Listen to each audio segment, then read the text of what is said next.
Eu pensei num texto, a palavra de Deus para essa manhã, para as nossas igrejas, para que a gente possa meditar neste texto sagrado, tão antigo, tão atual, nessa palavra do Senhor, né? O livro dos Atos dos Apóstolos, no capítulo 2, o versículo 42. Um texto tão conhecido da gente que outra vez mais me mobilizou, animou meu coração para falar com os irmãos e as irmãs nesta manhã. Todos que nos acompanham são bem-vindos e bem-vindos em nome de Jesus. O contexto, eu vou fazer a leitura do contexto imediato a partir do 37, vocês podem acompanhar em suas Bíblias, nos seus aplicativos, Atos 2, de 37 a 42, mas vou me ater especificamente ao versículo 42. Assim diz a palavra de Deus, né? Lucas registra o início dessa primeira comunidade cristã. Ao ouvirem isto, eles ficaram com o coração pesaroso e perguntaram a Pedro e aos demais apóstolos: irmãos, que faremos? Eles tinham acabado de ouvir o grande sermão de Pedro, né?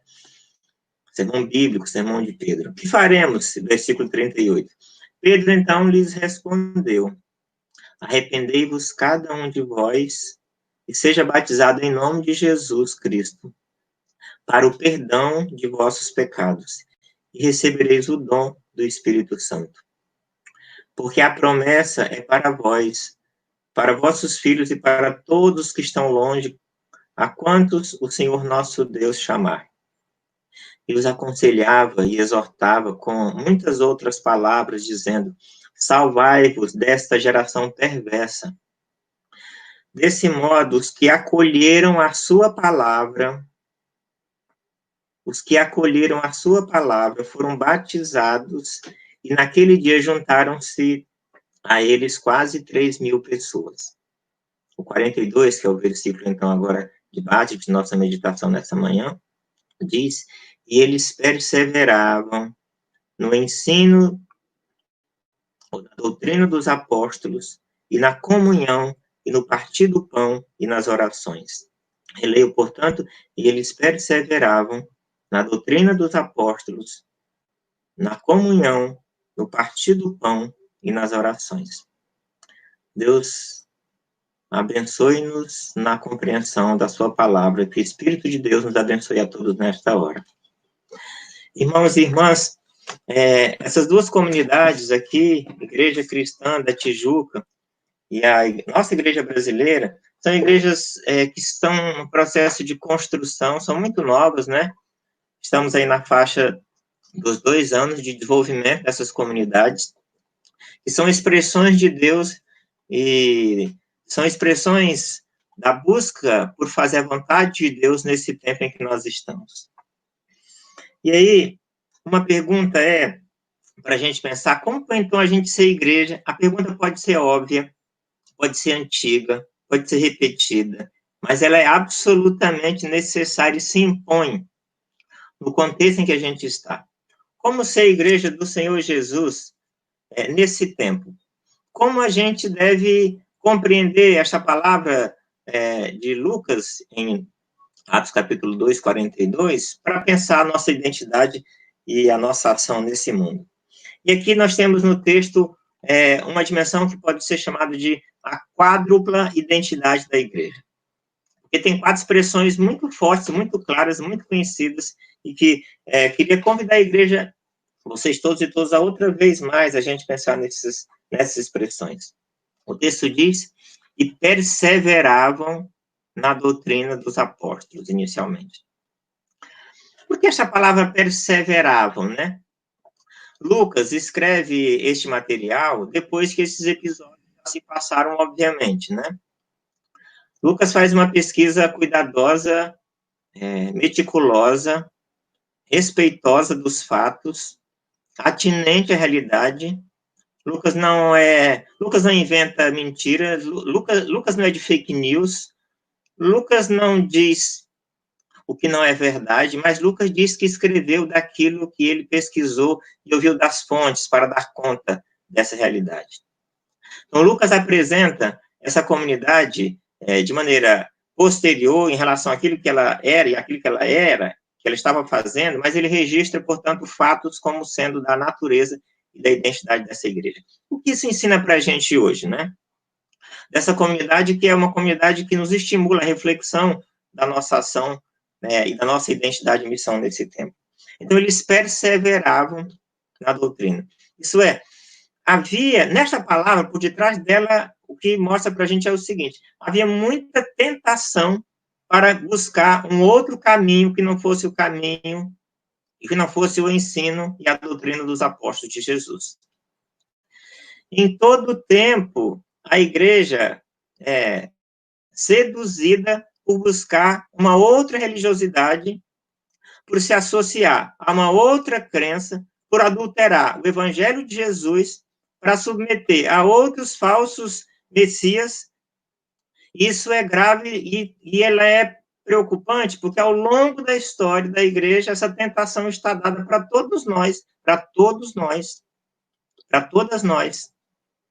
Então, como Lucas registra isso com esse cuidado, eles perseveravam. Isso significava que não era simples, tudo ao redor levava a assumir e assimilar outros ensinos, outras éticas, outros comportamentos, outras doutrinas, né? Mas ele diz, eles perseveravam na doutrina dos apóstolos.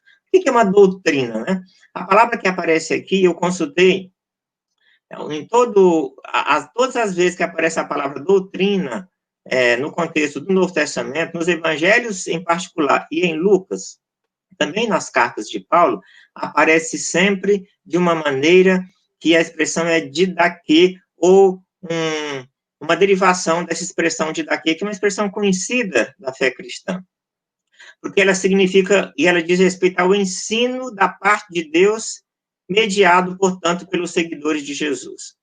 O didaquê é o ensino que vem de Deus, passa em Jesus, e é mediado historicamente pela compreensão dos seguidores e seguidoras de Jesus, naquele contexto, os apóstolos, que abraçando este ensino, esta doutrina, passaram a pautar a sua vida, passaram a se comprometer com esse conjunto de verdades e passaram a agir a partir desse conjunto de verdades. Então, doutrina pode ser tanto filosófica, política, de um movimento cultural e também religioso. E, nesse sentido, a doutrina dos apóstolos não é deles em si mesmos, mas é de Jesus, e o próprio Jesus vai dizer que ela advém do próprio Deus.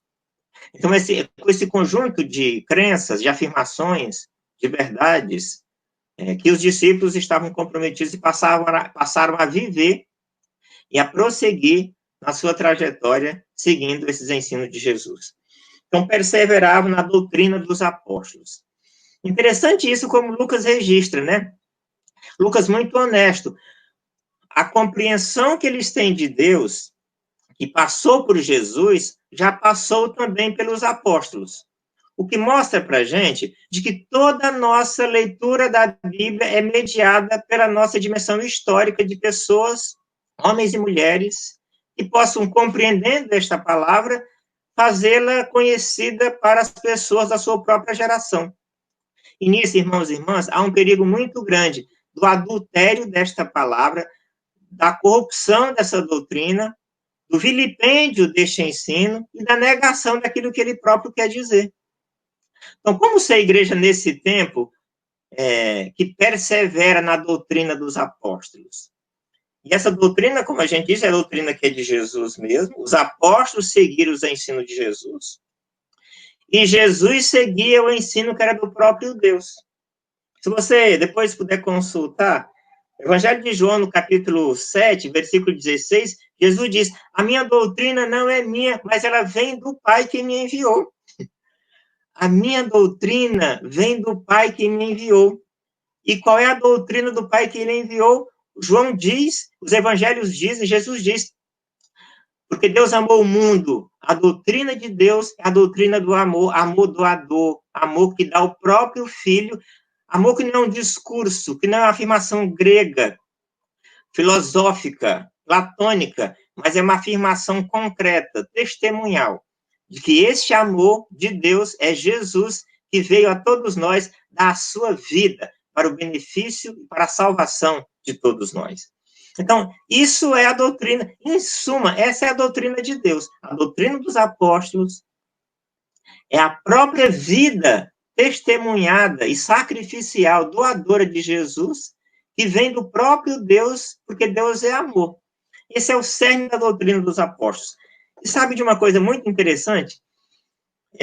Entre os anos 60 e os anos 90 do primeiro século, logo após a morte e ressurreição do Senhor, essas muitas compreensões apostólicas do que era a doutrina de Jesus, a divina do próprio Deus, elas foram consubstanciadas, construídas, e elas se formataram no documento que é chamado de didaquê, exatamente a palavra que aparece no grego, o ensino dos apóstolos que vem de Jesus e que procede do próprio Deus. E o didaquê é interessante, você pode depois consultar aí na internet, você encontra muito fácil o PDF, é um texto curto com 16 capítulos. Essa igreja nascente, irmãos, depois do Novo Testamento, esse é o texto mais próximo que os discípulos e a igreja primitiva produziu para orientação e para direcionamento da vida da própria igreja, chamado didaquê.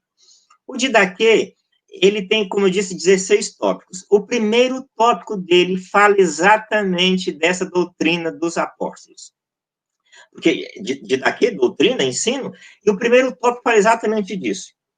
E é muito interessante, porque o didaquê diz logo no seu início. O primeiro item do didaquê, eu vou ler aqui para você ver. O primeiro item do didaquê, ele diz, existem dois caminhos, o caminho da vida e o caminho da morte. Há uma grande diferença entre os dois. Este é o caminho da vida. 2 pontos, ele diz. Primeiro, ame a Deus. E segundo, ame o próximo como a si mesmo. Isso diz e rediz e afirma outra vez mais o que o Evangelho já disse do próprio Jesus. Mas é importante essa afirmação histórica, doutrinária, teológica, mediada pelos apóstolos que interpretam a palavra de Jesus dizendo, existem dois caminhos, o caminho da vida e o caminho da morte. O caminho da vida é ame a Deus e ame seu próximo como a si mesmo.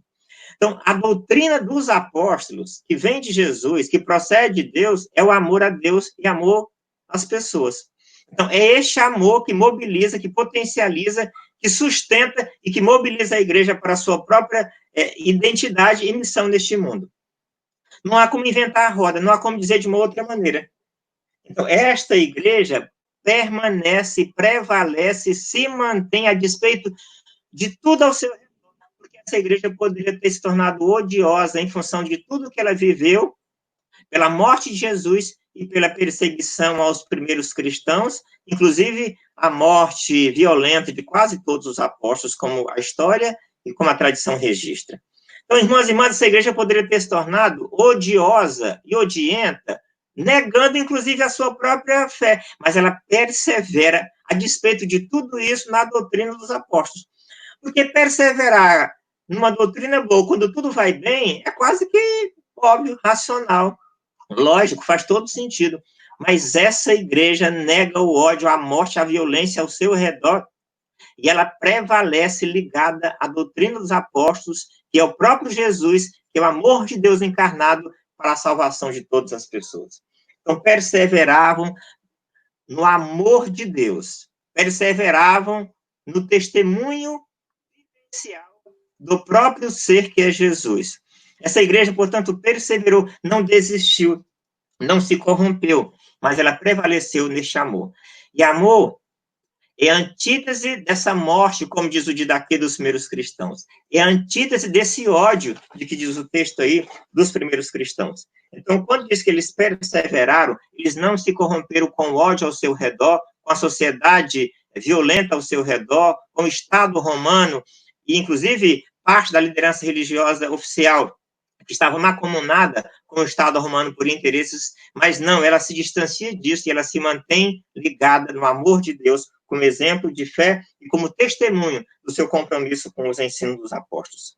Irmãos e irmãs, o poder imperial, o poder de Roma, que passava pelas lideranças que estavam na Palestina, ela tinha uma associação muito próxima com o poder religioso local. E esse poder religioso havia se corrompido para a manutenção do seu próprio poder, e agia em nome do Estado romano, na mediação da liderança política da Palestina, contra seu próprio povo, legitimando e sustentando políticas de morte. Porque a política desse Estado era a política de morte. Lembremos bem de quando Jesus nasce, o que esse Estado faz? Mata mais de 2.000 crianças em função da sua sanha e da sua sandice por poder. Mas não só isso, esse Estado mantinha violência, exploração, opressão a homens, a trabalhadores, a mulheres, no contexto de toda essa Palestina. E o choque é esse. Parte desse poder religioso oficial havia se associado ao poder político romano, que mantinha um templo como estava, em que ali não estava mais a presença de Deus. Por isso que quando Jesus chega lá, ele diz, essa casa é uma casa de salteadores, vocês fizeram daqui um covil de ladrões, porque havia um compromisso tácito, uma ação tácita com a própria morte, com a violência e com a destruição. Portanto, quando ele diz, de maneira antagônica, mas estes, Lucas diz, estes perseveraram, a igreja comprometida, convertida a Jesus, arrependida e comprometida com Jesus, e se transformada pelo poder de Jesus, essa igreja perseverou na doutrina dos apóstolos. Irmãos e irmãs, esta perseverança não era feita sem perseguição, sem violência, sem morte contra a própria comunidade, mas sim, com tudo isso, afirmar a vida, afirmar o amor e afirmar a graça de Deus levou a própria igreja nascente à perseguição, como vamos ver a partir do capítulo 3 dos Atos dos Apóstolos, o próprio poder político, o próprio poder religioso oficial associados quanto à doutrina dos apóstolos, que é o amor e a salvação, o bem-estar das pessoas. Vivemos um contexto muito triste, muito sofrido e que nos angustia. Igrejas, lideranças religiosas, que estão associadas ao poder da morte. Igrejas e lideranças religiosas associadas ao poder do assassinato. A morte do menino João Pedro, de 14 anos. A morte do jovem João Vitor, de 18 anos, na Cidade de Deus, nessa semana, é feita por uma expressão de um Estado que faz isso todo dia, continuadamente, e muitas das lideranças religiosas não só legitimam, dizem que isso é resultado de problemas mais graves e tem que continuar. Há uma disfarçatez, há um conluio com a morte, com o ódio. O Didaquê diz, só tem dois caminhos, o caminho da vida e o caminho da morte. E os que são da doutrina de Deus só podem assumir o caminho da vida, que é Jesus, que é amor a Deus e amor ao próximo. A cada vez que a gente legitima, que a gente se cala, o que a gente, inclusive, nega, o que a gente se abstém, sustentando a doutrina que é contrária ao dos apóstolos. É a doutrina do Estado que mata, é a doutrina do governo que destrói, é a doutrina da mentira, é a doutrina da maldade, é a doutrina da corrupção, é a doutrina da violência. Mas nós perseveraremos, não por nossa força, mas em nome de Jesus, na doutrina dos apóstolos, que é Jesus, que procede, que provém do próprio Deus. Irmãos e irmãs, isso não é fácil, isso é perigoso nesse tempo, mas não há quem nós recorrermos só a esse caminho, que é o caminho da vida. A verdade e a veracidade deste ensino é que nos mantém conectados nessa doutrina dos apóstolos. Nós precisaremos todo dia estarmos em comunidade, em comunhão, para a gente não sucumbir. E na força e poder do Espírito, a gente se manter, a fim de que não possamos ser corrompidos e nos tornarmos corruptores de uma religiosidade que nega aquilo que afirmou no princípio e que passou a servir aos interesses da morte, da mentira, da destruição, do próprio mal. Mas essa igreja se manteve na doutrina dos apóstolos, e é nesse mesmo compromisso que a gente é chamado a se converter em Jesus e a nos comprometer por seu amor, para que a morte e o ódio não nos domine, mas que a graça de Deus possa nos sustentar. Uma segunda coisa nesse texto, né, é que eles perseveraram na comunhão. Perseveraram na comunhão. Isso pode parecer tão básico e tão bonito afirmar também assim, retoricamente, mas o que significava dizer que essa igreja permaneceu na comunhão, né? Prevaleceram na comunhão. A vida em comunhão é uma vida construída a partir da própria vida de Jesus, a partir da própria Trindade, como sempre gosta de orar e de lembrar o pastor Eovaldo Ramos, ele diz, a Trindade é comunitária, é Deus Pai, é Deus Filho, é Deus Espírito Santo. É um só, manifesto em três, mas é uma trindade comunitária. E é desse exemplo da trindade comunitária que advém o modelo de ser da própria igreja. A igreja é uma vida comunitária, em que todos se doam, porque o Pai se doa, porque o Filho se doa, porque o Espírito se doa, todos para o nosso bem-estar. Viver a vida comunitária, eles perseveravam em comunhão, significa dizer que, além da doutrina que acreditavam e afirmavam, eles viviam em comunidade, em comunhão. Isso é, eles eram doadores de tudo quanto possuíam para o bem da coletividade.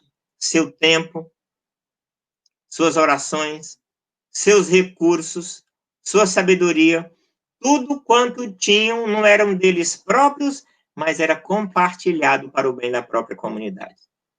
Por isso, os Atos dizem, tudo quanto tinham era comum a todos. O tempo, os recursos, a sabedoria, o sustento, era comum a todos. O próprio capítulo 4 dos Atos dizem, não havia entre eles necessitado algum, de nenhuma ordem, porque tudo quanto tinham, um supria a necessidade do outro, e havia, portanto, alegria na partilha comunitária.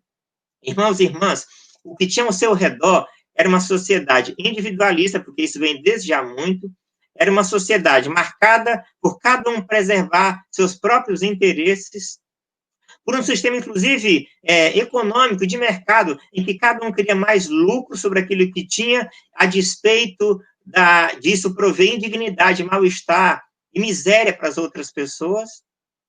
Por isso que quando nós cantamos a música do Barnabé, ele se destaca diferenciadamente, porque diz que ele, quando converteu-se a Cristo, deixou essa prática e passou a compartilhar tudo quanto tinha para o bem das outras pessoas. Esse é o testemunho da conversão ao Evangelho. Porque o que havia antes era individualismo e egoísmo, cada um cuidando de si próprio. Mas nessa comunidade que retrata o amor que vem de Deus, a comunhão que vem da própria Trindade, diz tudo quanto tinham estava compartilhado para o bem de todos e, portanto, viviam em comunidade. Portanto, comunidade, comunhão, não é um abraço depois do culto, que a gente abraça e vai embora e tudo bem. Comunhão não é só comer junto, isso também é muito importante, essa foi a semana do abraço, né? Abraço é a expressão da fé comunitária.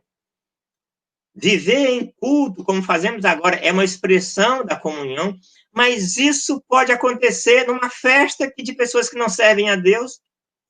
Isso pode acontecer num churrasco, ou em alguém celebrar com seus amigos de jet ski, num lago, enquanto pessoas estão morrendo. Então, isso não faz comunitário. Comunitário não é você fazer uma reunião em que as pessoas dizem palavrões, todas amigas, e macomunadas com uma ação pelo mal. Não, isso não é comunidade. Comunidade diz respeito a uma vivência que produz o bem-estar para si e profundo bem-estar e justiça e direito para os outros também.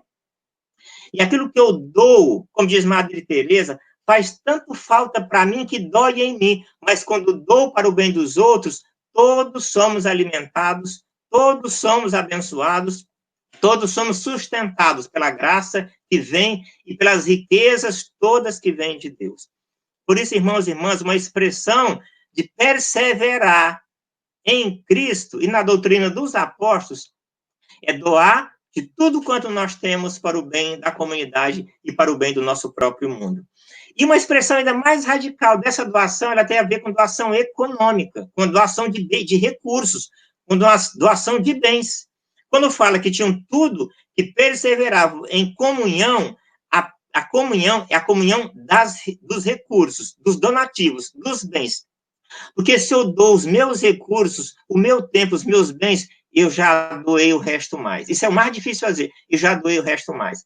E na escritura da carta aos Coríntios, expressa essa igreja, fala dessa expressão de doação continuada para o bem da própria comunidade, porque isso é manifestar uma perseverança no que é a própria Trindade e como deve ser a nossa própria comunidade cristã.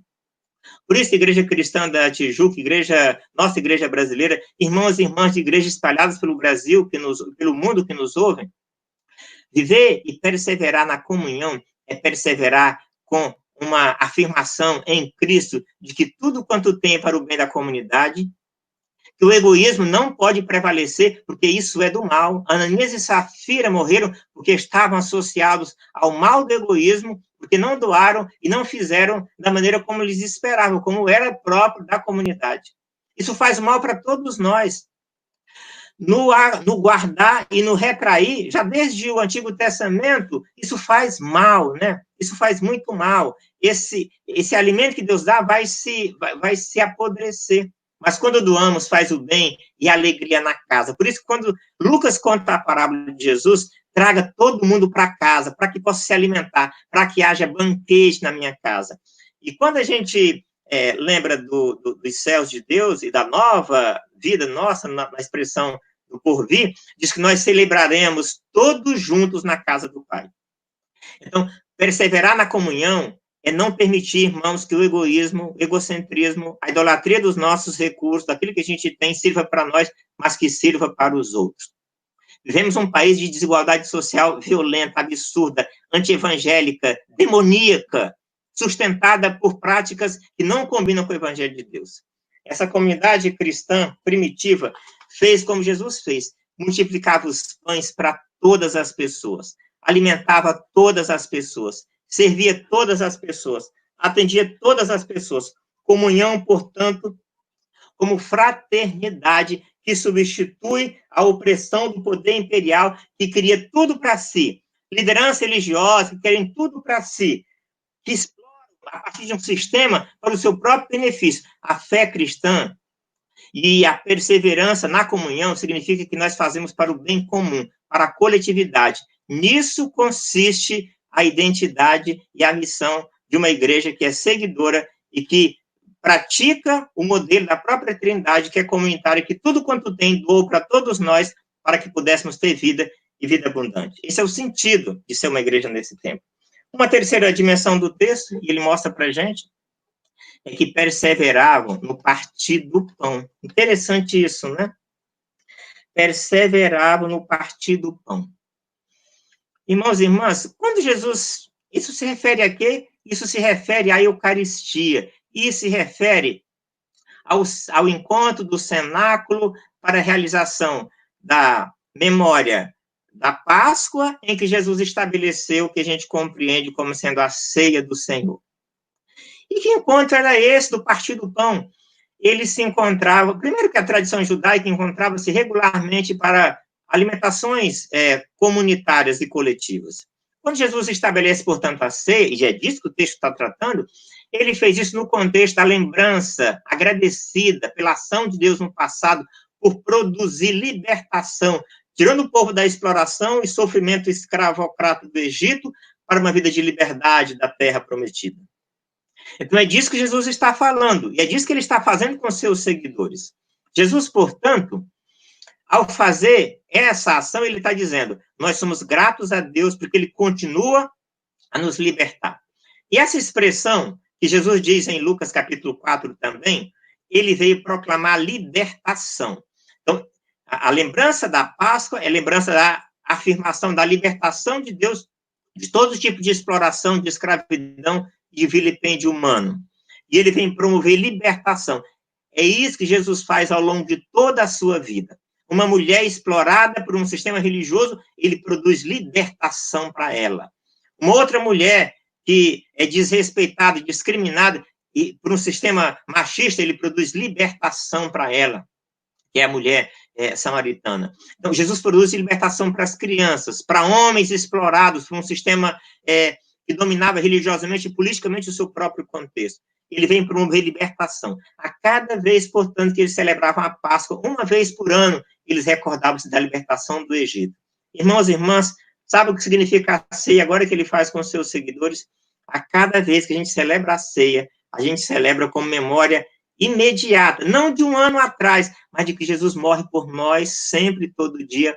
E quando nós lembramos disso, a gente se compromete em doar a nossa vida para promover libertação. Quando eu como o pão, é como se na memória eu lembrasse do que Jesus se deu por todos nós e como devemos dar a vida pelos irmãos, como diz o próprio apóstolo João.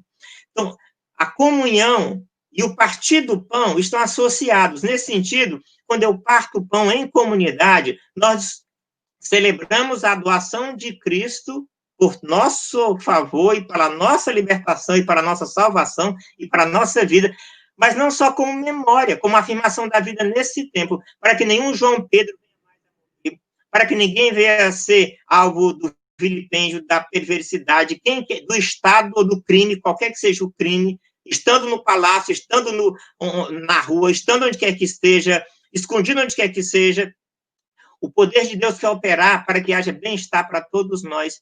Quando celebro o partir do pão, eu lembro da violência contra Jesus, mas que ele se deu por nós por amor, para que nós nos comprometamos com a libertação de quem quer que seja. Por isso, não há como não se comprometer com a libertação quando eu como o pão em comunidade. Quando eu me alimento de Jesus, ele me empodera.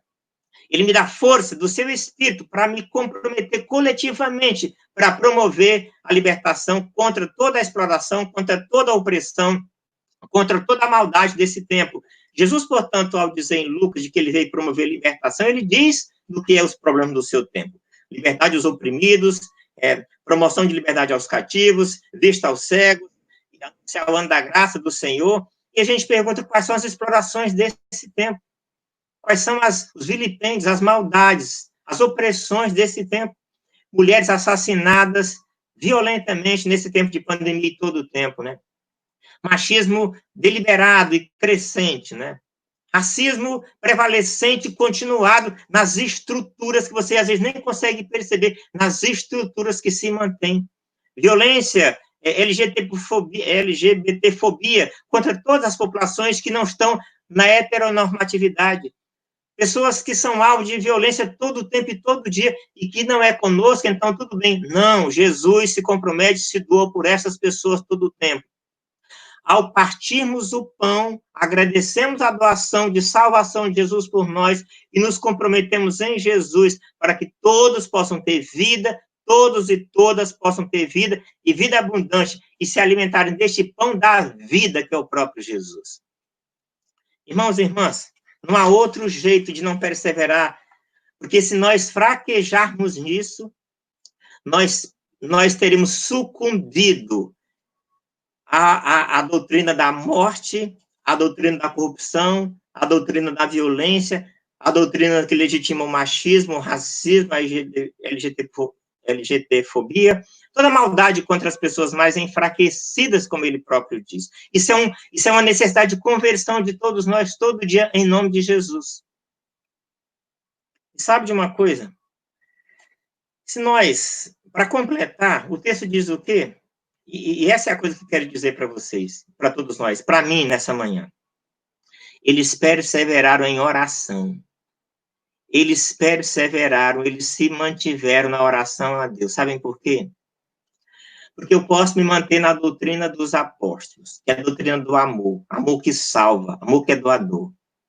Eu posso me manter na comunhão, comunhão que é doação, comunhão que é vida, comunhão que é compartilhamento, comunhão que é compromisso comunitário de promover bem-estar para todas as pessoas.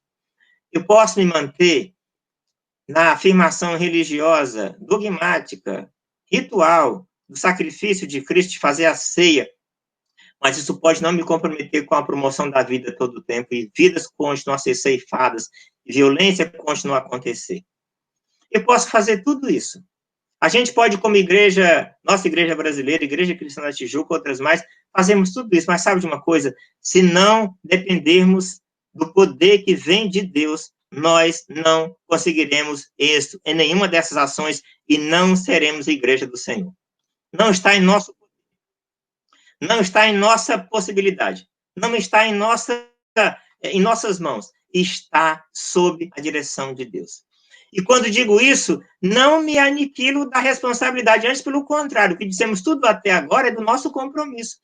Mas ao afirmarmos que nós perseveraremos na oração, dizemos o seguinte: eu não sou capaz de fazer o milagre. Só Deus é capaz de fazer o milagre.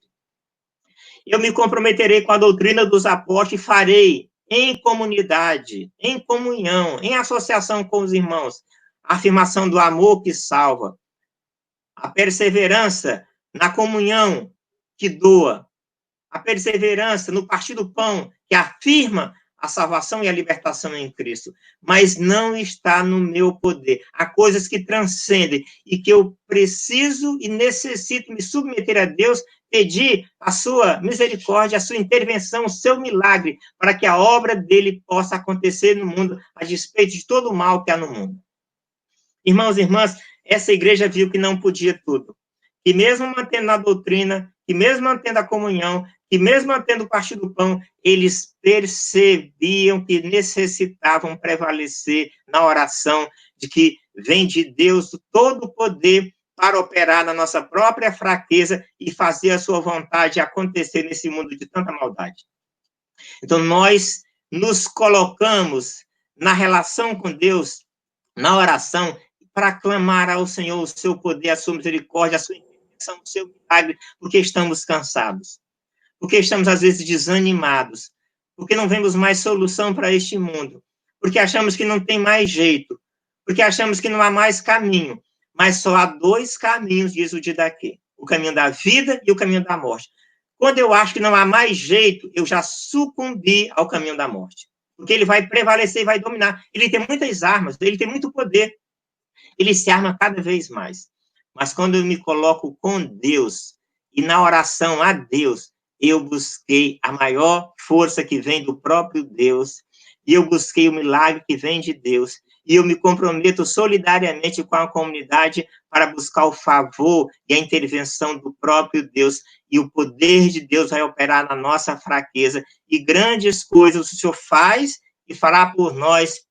Isso vai alegrar o nosso coração e motivar a nossa fé e animar a nossa perseverança em confiar no Senhor. Por isso, irmãos e irmãs, quem ora, persevera na fé. Quem ora, persevera na esperança.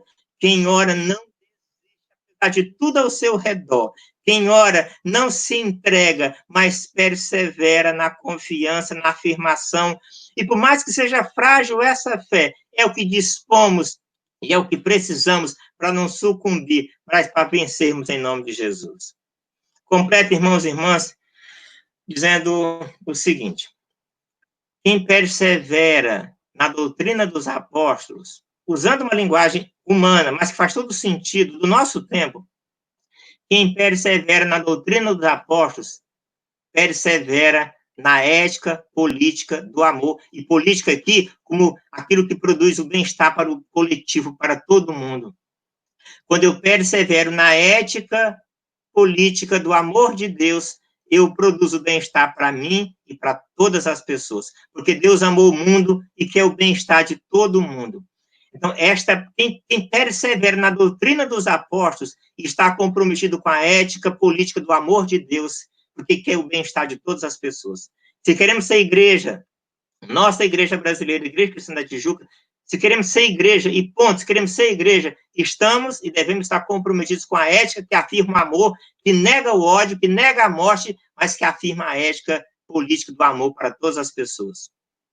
Se a gente quer seguir e ser igreja de Jesus, estamos comprometidos com a ética econômica da contribuição, e é contra a opressão, que é contra a exploração, que é contra o egoísmo, mas afirma a ética econômica do coletivo, do comunitário, do bem-estar de todos, em que ninguém fica fora da roda, mas todos são chamados para o banquete, para a festa e para a celebração do reino de Deus. Quem é dessa igreja de Jesus está comprometido, portanto, com essa ética econômica da doação para o bem da comunidade, da coletividade, e não para o seu próprio benefício e bem-estar. Nesse tempo de pandemia, não basta que a minha casa possa estar alimentada e minha despensa possa estar cheia. Como compartilhar para quem está no Jardim Gramacho, para quem está na Casa NEM, para quem está nos espaços de morte, estão sofrendo, possa haver alimento e dignidade e benefício para todas as pessoas. Quem se compromete, portanto, com esse Jesus e persevera no partir do pão, além de celebrar a ceia, está celebrando a vida que produz libertação de uma ética social, para o bem-estar de todos os grupos marginalizados, vilipendiados, escorraçados, desrespeitados, porque queremos que esse pão que vem do céu, que Jesus alimente e dê libertação e dê salvação, e seja ética social para produzir bem-estar para todas essas pessoas. E se nada disso bastar, a gente se comprometerá renovadamente com o milagre de Deus que vem dos céus, e por isso perseveraremos na oração. Irmãos, na hora da dor, em casa, em nosso país, da dificuldade, quando vemos uma reunião que parece uma coisa que deixa todos nós assolados pelo engano, pela mentira, por uma doutrina da morte do mal, no palácio do governo, quando vemos o mal nesse estágio, nós buscaremos, além das nossas ações todas, o poder que vem de Deus, que opera na fraqueza e há de fazer transformação, conversão, porque Ele não quer que ninguém se perca, porque Ele quer o bem de todas as pessoas. Nós perseveraremos na oração. Para o bem do nosso país, do nosso mundo, das famílias que sofrem a perda todo dia, daqueles que não têm sustento, daqueles que estão morrendo de todas as formas e meios, daqueles que estão desesperados e querem dar cabo à sua vida, daqueles que estão sofrendo a violência na própria casa, nós buscaremos o poder de Deus que opera em nossa fraqueza, por isso nós continuaremos em oração. Não desista a cada dia, busque ao Senhor em família, em sua própria casa. E todas as outras coisas que já falamos nesse sermão, nos serão acrescentadas, porque tudo vem de Deus, a Ele nos encomendamos, e nele renovamos nossa fé, nossa confiança, nosso amor, e é nessa perseverança que nos manteremos agora, na pandemia, depois dela, até que Cristo volte e nos leve para a sua casa final. Deus nos abençoe, nos guarde e anime nossa fé, sustente a nossa vida e acolha toda a nossa gente que sofre nesse dia e nesse tempo, em nome de Jesus.